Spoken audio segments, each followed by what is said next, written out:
নমস্কার, আমি জ্যোতিষশাস্ত্রী শ্রী সনাতন বলছি।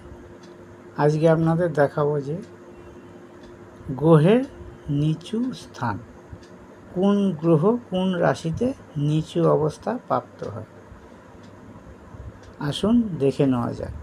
এই আপনি দেখতে পাচ্ছেন, প্রথমে আসি চন্দ্র থেকে। এই চন্দ্র দেখতে পাচ্ছেন বৃশ্চিক রাশিতে নিচু হয় 0 থেকে 3 ডিগ্রির মধ্যে।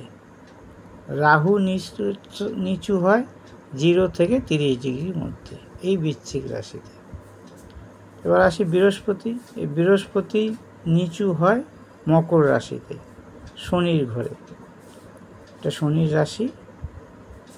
0 থেকে 5 ডিগ্রি পর্যন্ত বৃহস্পতি নিচস্থ থাকে এই মকরে। এবার আসি বুধে।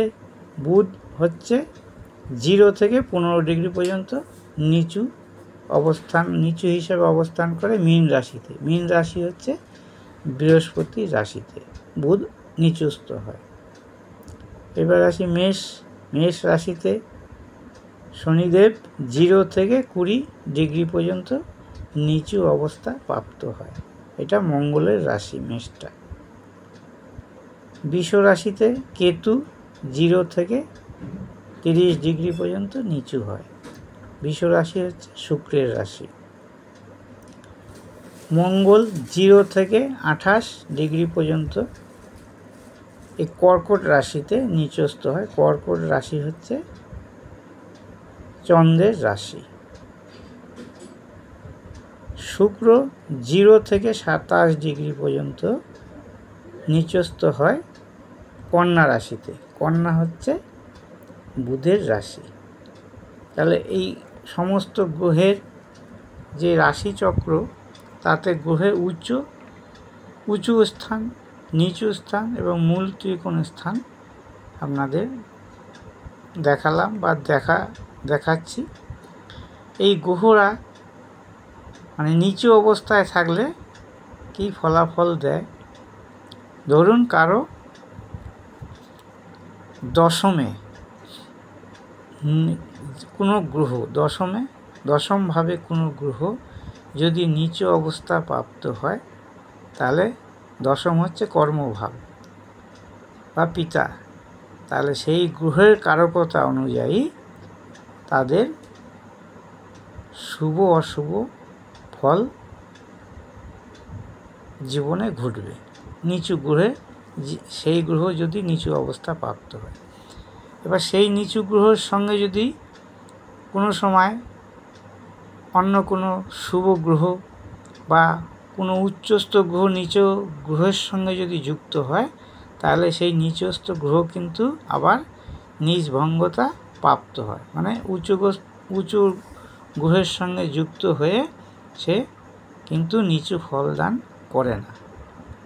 এগুলো ভাব বিচার যখন আপনাদের দেখাবো বা বলবো ভাব বিচার সম্বন্ধে, তখন এগুলো ভালোভাবে বিশ্লেষণ করে দেব। এখন গ্রহের উঁচু নিচু স্থান কোনটা, সেটাই আপনাদের ভালো করে জানালাম। কোনো যদি লগ্ন বলতে তনু, লগ্নভাবে যদি শনি নিচস্থ হয়, তাহলে দৈহিক অবস্থা সম্বন্ধে তার শুভ হবে না। দ্বিতীয়ভাবে যদি নিচস্থ শনি হয়, তাহলে তার অর্থনৈতিক অবস্থা ভালো হবে না। এরকম সমস্ত নিচস্থ গ্রহ যেইভাবে অবস্থান করবে, সেইভাবে অশুভ ফল দান করবে। যদি কোনো শুভ গ্রহ সেই গ্রহের উপর দৃষ্টি না দেয়, কিংবা সেই শুভ গ্রহ যদি সেই গ্রহের সঙ্গে যুক্ত না হয়, তাহলেই অবশ্য অশুভ ফল দান করবে। যদি শুভ গ্রহ দৃষ্টি দেয় বা শুভ গ্রহ যুক্ত হয়, তাহলে অশুভ ফল কিছুটা কম ভোগ করতে হবে জাতকের জীবনে। এই হলো গ্রহের নিচু স্থান সম্বন্ধে আলোচনা। পরবর্তীকালে যখন ভাব বিচার হবে, তখন সম্পূর্ণভাবে বিশ্লেষণ করা হবে। নমস্কার। আমার এই ভিডিওটা যদি ভালো লাগে, অবশ্যই লাইক করবেন, শেয়ার করবেন, কমেন্ট করবেন, আমাকে ফলো করবেন এবং সাবস্ক্রাইব করবেন।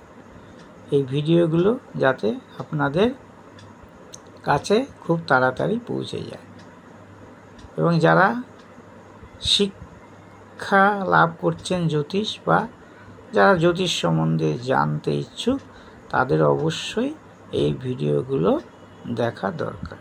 নমস্কার।